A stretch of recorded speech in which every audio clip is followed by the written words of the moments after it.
We love talking about things we got wrong, and regardless of what our wives might say, we actually are right about a few things.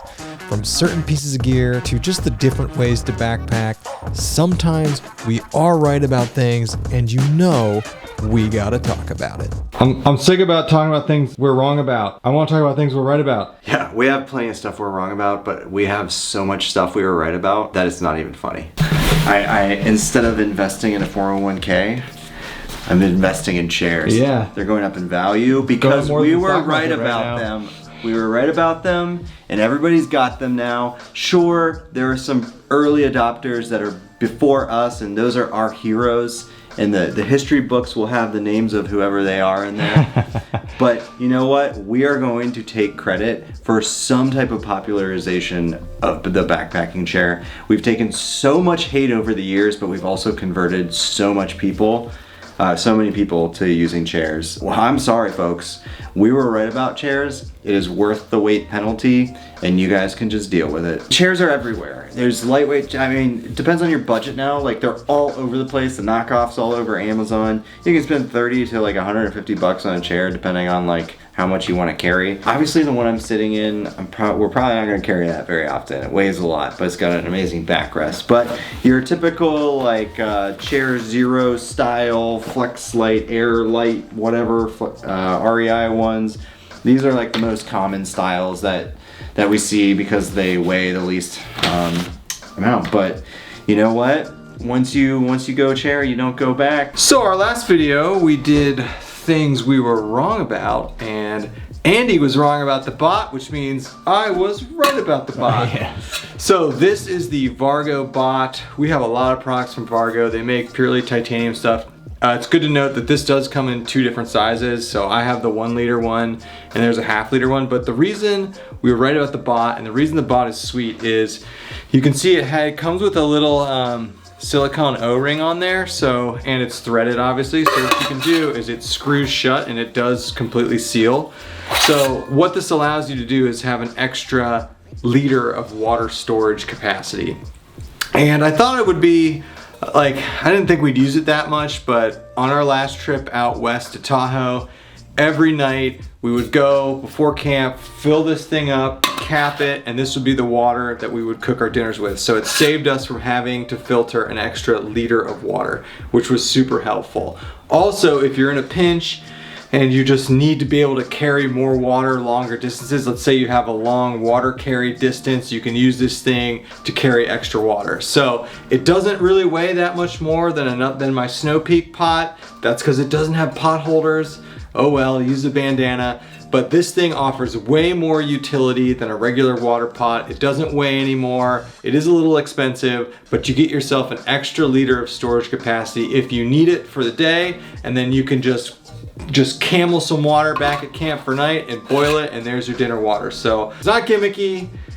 We do use the screw feature a lot, and big props to the Vargo bot. Also, when you're boiling water, you obviously don't want to boil it with the silicone down. You flip this over like that, and it sits on there, and that's a lid for boiling water. So pretty good design, Vargo, and there's degradations on the inside, if you can see that.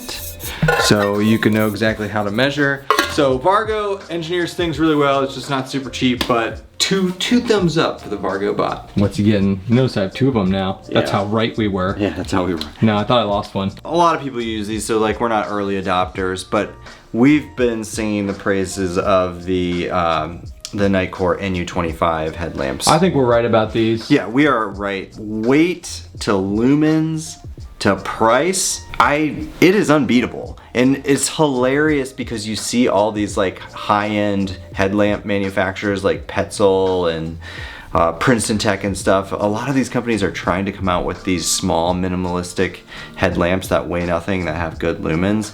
And so Nightcore really kind of, I think, created a market for this. It's also rechargeable too, and the price is right. So I can't remember the exact lumens. I think one of these gets up to 300 lumens, which is plenty for, tooling around camp and stuff like that. It's got multiple modes.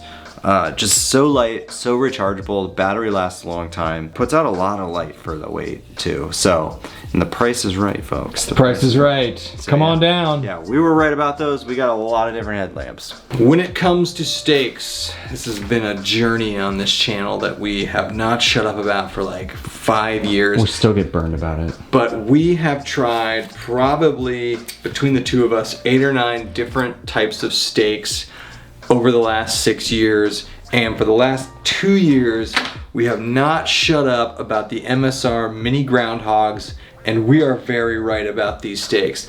This is the best steak in terms of weight, price, and reliability and ease of use. It is aluminum, it's not titanium, but they're super cheap. I like how they have the little, you know, the pull string with the glow wire, which I like. They're readily available. You can get them on Amazon. They're cheap. They're pretty light for a steak. You know, that kind of design holds. It's a Y. It's kind of like a corkscrewy Y design. It holds really, really well. I've never had an issue with them being too short because they make a MSR groundhog, which is bigger.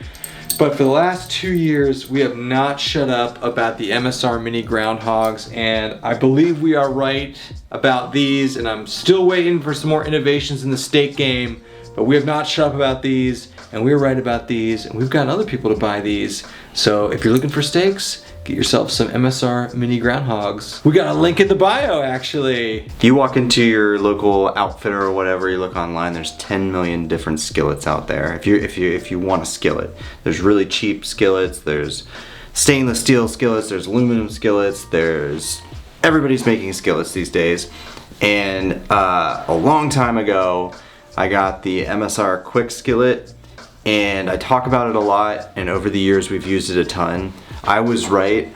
Out of all the skillets I've ever used, and I've probably used like 5 or 6 different ones, Kevin's got a few too, the MSR quick skillet I was right about. It is probably the best skillet I have ever used. It's a good skillet. It's a great skillet. It's coated. It's got a non-stick feature on it. You do have to baby it a little bit. You can't be jamming metal things into it. But it is such a great skillet. I've used it over open flames. I've used it on stoves. I've used it over alcohol stoves. Everything that you could think of. Price isn't bad either, and it folds up.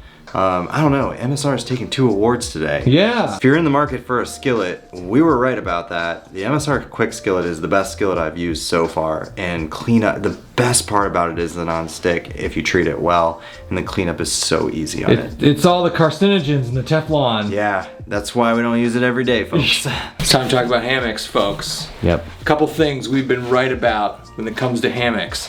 Number 1, not holding it right now, but we have been preaching about the Dutchware Chameleon hammock since it came out years ago, probably 5 years ago now, and we're right about that.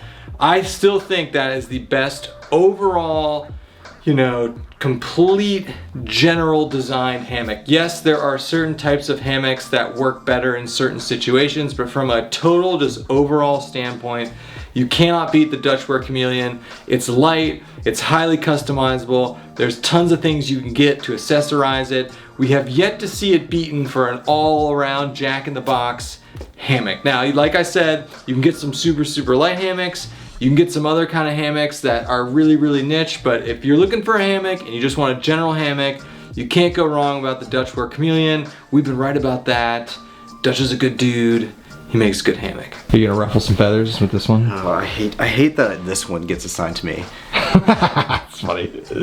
Okay, let's talk about how, like, enjoyment in the backcountry. You know, I'm going somewhere with this. There's nothing worse than busting your behind all day, having a miserable time hiking, and getting to camp and being tired, exhausted, beat up, and worn out. And then just like eating and going to bed, and then next day waking up super sore, and it's not enjoyable. We have had multiple videos where we talk about have some type of physical conditioning, okay? Doesn't mean like you're an ultra runner or power lifter or whatever, just some type of physical condition where you don't kill yourself backpacking. And I think we've been right about preaching that for many years now. People don't like to hear it. People don't like to hear it. And by the way, we're not saying like go go run marathons and all that stuff. We're just saying just average good physical condition. Set some step goals every day or something like that. Just so you just don't go out on the trail and get absolutely destroyed and just have a miserable time. We've been right about it, and I know some people might hate on us for it, but we've definitely been right in saying, like, you should have some physical conditioning to make sure that you have an enjoyable time in the backcountry. Another thing I want to talk about, actually, in the when we went to Tahoe, this isn't on video, my brother-in-law and I came across a person who fell on their back with their pack and couldn't get up because of the weight of their pack and their physical conditioning. We pulled them up. Imagine if they were alone, without any help.